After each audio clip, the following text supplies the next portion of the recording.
Bonjour et bienvenue dans cette nouvelle vidéo. Dans cette partie, nous allons continuer tout simplement GDBC. On va voir la partie code. Très bien. Donc, je vais partager avec vous la structure du programme Java pour se connecter avec une base de données. La première chose à faire, c'est le choix et le chargement du driver. Nous avons déjà dit qu'il faut avoir un driver tout simplement pour pouvoir se connecter avec la base de données. Donc, il faut tout simplement charger le driver. Donc, la première chose à faire, c'est d'aller au site de connecteur GDBC. Vous allez voir MySQL Community Downloads. On va tout simplement choisir plateforme independent. Ça marche? Vous allez cliquer sur le deuxième qui est zip. Vous allez bien sûr le télécharger. Ça va vous permettre de se connecter avec une base de données. C'est le driver. Ça marche? Je vais cliquer sur No thanks, just start my download.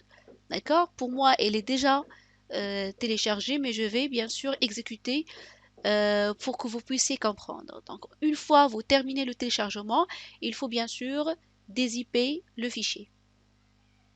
Très bien. Donc, qu'est-ce qu'on doit faire? Je vais cliquer sur le dossier. Elle est là. Donc, on va cliquer sur Extract. Extract all, d'accord? Il faut bien sûr savoir le chemin. Pour moi, donc, ça sera toujours dans Download. Je vais le copier parce qu'on va l'utiliser sur IntelliJ. Je vais cliquer sur Extract.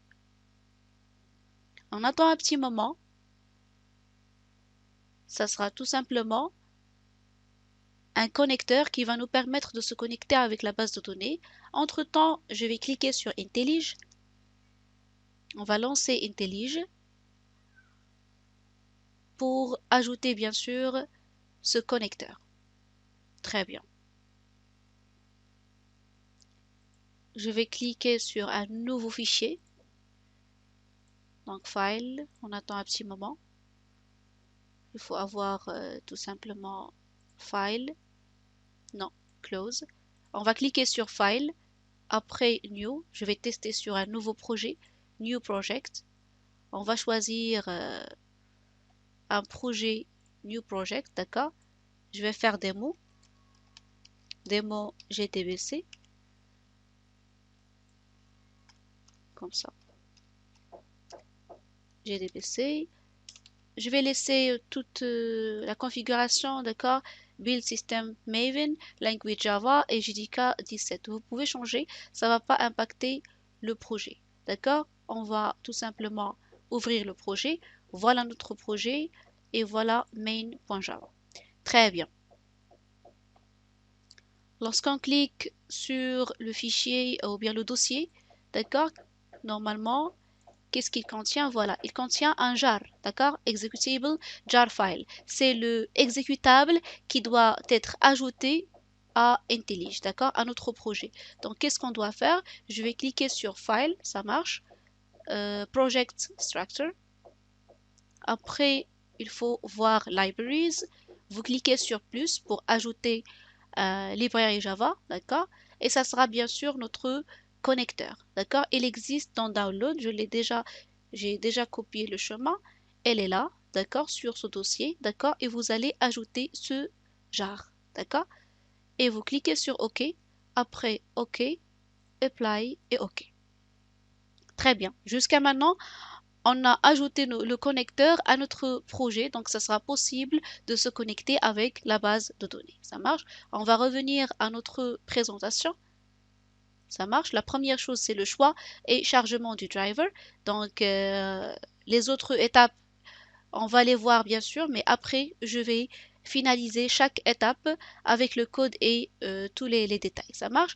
Donc, on va voir la première chose. Donc, pour le choix et le chargement du driver, qu'est-ce qu'on doit faire sur IntelliJ? Donc, je dois tout simplement soit utiliser la méthode forName, d'accord, pour charger en mémoire de la classe correspondante au driver. Donc, tout simplement, on va charger notre driver, d'accord, charger la classe du driver.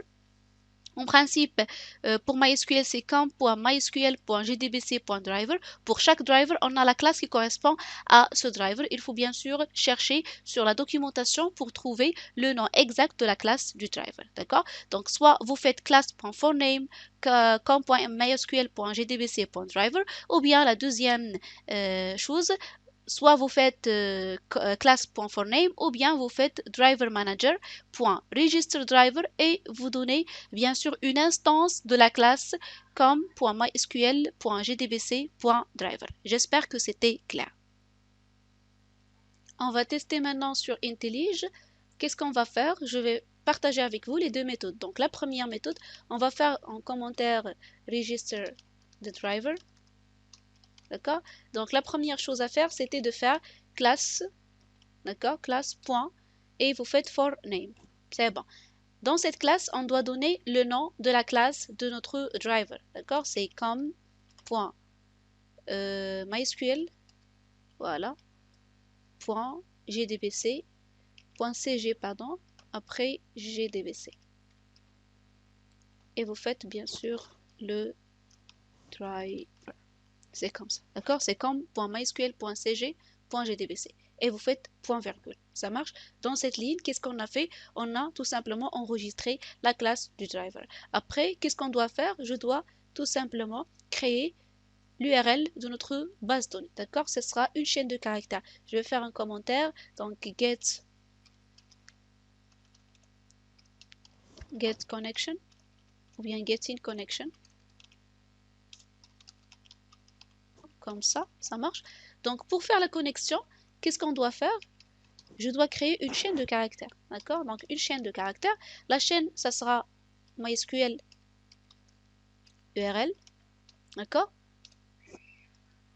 Égal. Et on doit tout simplement donner le nom de notre base de données. Donc je dois faire GDBC,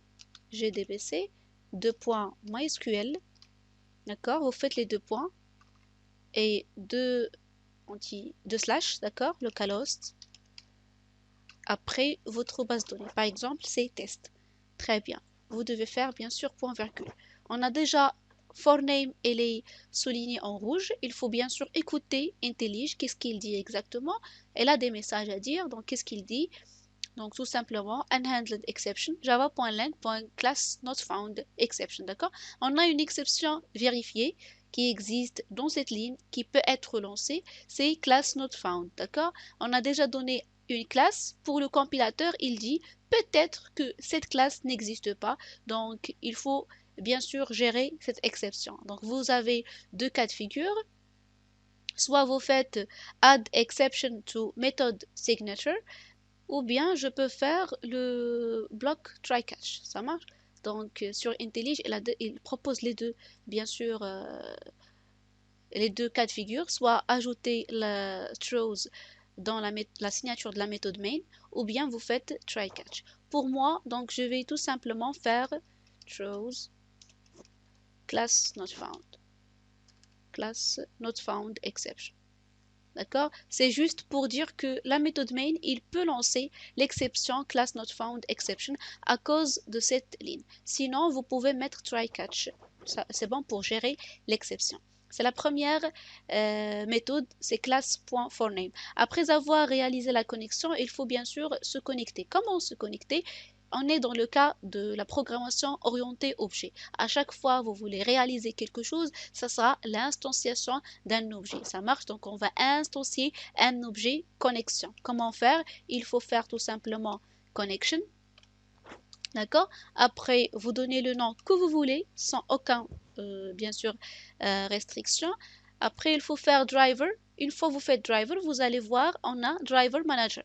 C'est le driver manager que j'ai expliqué dans la dernière vidéo. Ça marche? Nous avons dit que le driver manager, ça marche. Qu'est-ce qu'il fait? Il tout simplement choisit le driver qui correspond à notre base de données. Ça marche? Donc, vous faites driver manager.get connection. Ça marche. Donc, vous faites get connection. Dans get connection, je dois faire l'URL, MySQL URL. Je fais virgule et après, nous devons donner notre username, c'est root, et le password. Donc, je dois mettre ici le password. La même chose pour vous, vous devez mettre votre password. Pour moi, le password, c'était comme ça.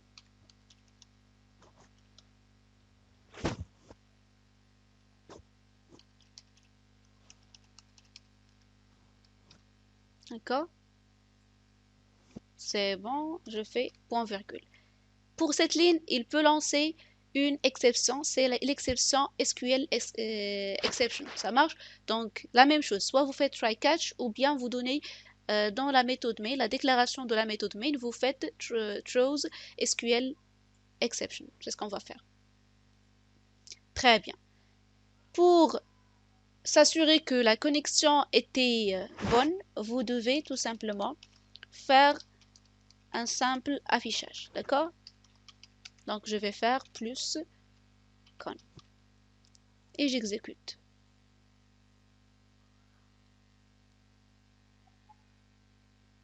Très bien. Pour nous, c'est bon. Donc, la connexion, elle est établie, d'accord, avec com.mysql.cg.gtbc.connection. D'accord? L'implémentation, bien sûr, arrobas, etc. D'accord? Donc, il donne l'objet con. Ça marche? Très bien. Donc, la connexion, elle est bonne. Après, si vous voulez, bien sûr, changer, au lieu de faire class.forName, vous voulez faire register driver, qu'est-ce qu'on doit faire? Je dois tout simplement créer un objet driver. Donc, d'accord? Je vais faire un commentaire pour vous montrer la deuxième méthode. La deuxième méthode, c'est de créer driver. D'accord? Je vais faire dv égale à new et je donne la classe com.mysql, etc. Comme ça. Je fais parenthèse et je fais point virgule. Après, je dois bien sûr chercher. On a un problème. Voilà, je dois faire le R. J'ai fait drive alors que il faut faire driver. Après, il faut bien sûr importer la classe driver. Donc, il faut bien sûr choisir com.mysql.cg parce qu'on travaille sur MySQL. Très bien. Pour moi, c'est bon, la première étape. La deuxième, il faut faire register. Donc, pour register, je dois tout simplement réaliser driver manager point et je donne register driver. Dans cette méthode register driver, qu'est-ce qu'on doit faire? Je dois mettre dv. D'accord? C'est l'objet driver qu'on vient de créer. Ça marche? Après, je dois faire la connexion, donc c'est l'URL. D'accord? Et bien sûr, driver manager.get connection, ça marche. Et je fais l'affichage. Est-ce que c'est bon pour la connexion? Donc, j'exécute. Ok, très bien. Donc, la deuxième proposition, c'était bon. Et la connexion, elle est bonne avec, bien sûr, cet objet connexion. Très bien. Donc, maintenant, on va voir la deuxième étape. Après avoir réalisé la connexion, qu'est-ce qu'on doit faire?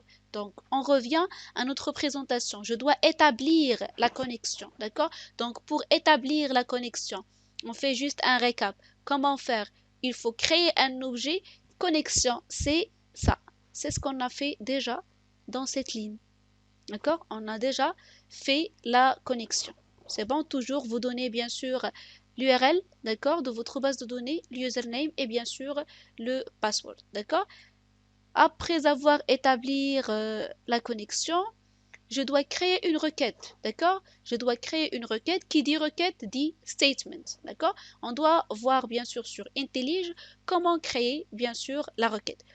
C'est légitime de vos parts de poser une question. Quelles sont les requêtes qu'on peut réaliser? Donc, tout simplement, une fois la connexion établie avec notre base de données, le programme peut interagir avec votre système de gestion de base de données relationnelle en exécutant les différents types de requêtes. Donc, quels sont les différents types de requêtes? On a la structure de base de données, c'est-à-dire vous pouvez créer des tables, vous pouvez modifier bien sûr une table, bien sûr ajouter par exemple un attribut, modifier un attribut, supprimer par exemple un attribut, etc.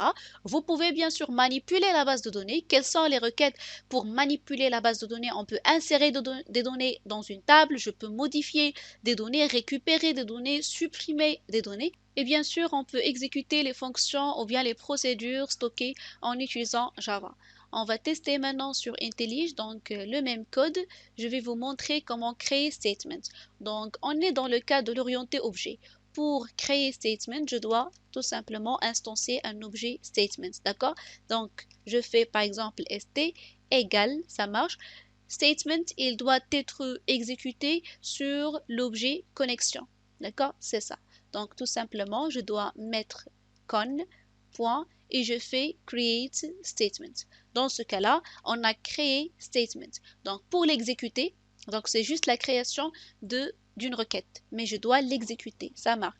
Donc pour l'exécuter, je dois faire st point et je fais soit execute ou bien execute query, d'accord? Je vais vous montrer la différence entre les deux.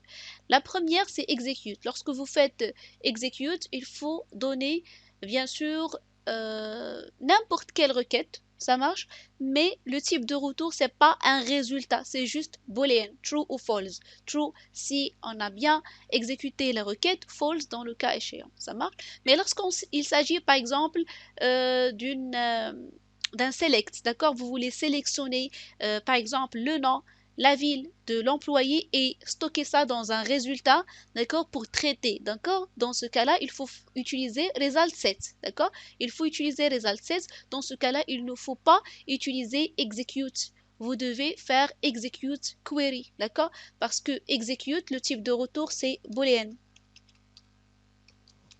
D'accord? Si je fais par exemple ici une requête X, c'est comme ça, c'est boolean. Ça va pas donner un résultat, ça va donner juste true, false, true, c'est bon, false si c'est pas bon. D'accord? Si je fais par exemple ici result set, qui est le type des résultats SQL, ça sera un problème. D'accord? Il va nous donner tout simplement required type result set alors que provided boolean. D'accord? Donc execute, il donne boolean. Très bien. Donc je vais faire maintenant execute query. D'accord? Et on va mettre tout simplement une requête. D'accord? Donc la requête, ça sera par exemple une requête de select. D'accord? Je peux faire select. Je préfère de faire la requête avant dans une chaîne de caractères. Je vais faire query comme ça. Et je vais faire select. Select. Je dois voir la table.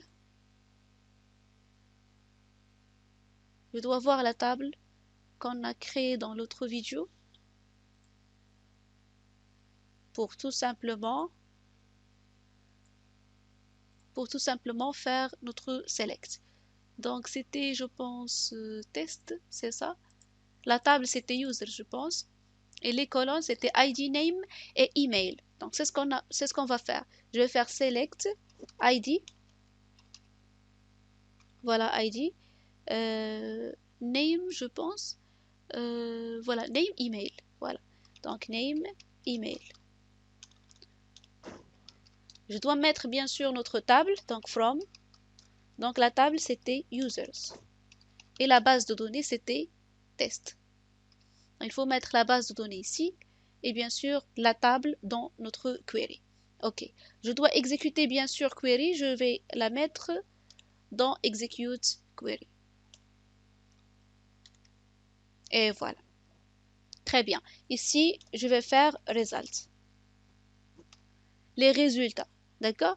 Donc ça va nous donner des résultats. Comment tout simplement voir ces résultats ou bien faire un traitement? Vous pouvez faire une boucle while. D'accord? Vous faites while résultat ou bien result point next. D'accord? While on a une ligne, d'accord? While on a d'autres résultats, par exemple, j'affiche, d'accord? Donc, result set, c'est comme un itérateur. Je peux itérer, d'accord? À chaque fois, on a le suivant, je l'affiche. Ça marche. Donc, while result.next, while on a l'élément suivant, j'affiche. Qu'est-ce qu'on va afficher? Je vais afficher l'ID, d'accord? Donc, je vais faire ID, deux points, concaténé avec résultat, point. L'ID, c'était un entier, d'accord? Donc, il faut faire getInt. Très bien. GetInt et vous donnez bien sûr le label, c'est petit ID minuscule. Ça marche? La même chose pour extraire le nom, d'accord? Donc, name, je vais faire N majuscule. Donc, result.get, dans ce cas-là, il s'agit d'une chaîne de caractères, varchar. Donc, en Java, varchar, c'est une chaîne de caractères. C'est comme ça, getString. Et je dois mettre bien sûr name. D'accord. La dernière chose, c'était email. Donc, email, c'était aussi une chaîne de caractères. Donc, je vais faire results.getString et ici, il faut mettre le nom, d'accord? Donc, soit vous faites le label de la colonne, c'est-à-dire le nom de la colonne, ou bien vous faites l'indice de la colonne. On va faire un test pour vous montrer. Si je fais par exemple results. Vous voyez qu'on a deux méthodes getString. La première, il prend l'indice de la colonne et la deuxième, il prend le nom de la colonne. D'accord? C'est à vous de choisir. Notez bien que sur, bien sûr, les tables, dans le cas de la base de données, on commence pas par 0 comme les listes. On commence par 1. Par exemple, dans notre table users, ID est à l'indice 1, name l'indice 2, email est à l'indice 3. Ça marche. Si par hasard on veut par exemple récupérer l'ID, il faut mettre ici le 1. D'accord? Il faut mettre le 1. D'accord? C'est l'indice. Voilà. Très bien. Donc je vais supprimer cette ligne. Et bien sûr, après avoir réalisé la boucle, je dois bien sûr fermer la connexion.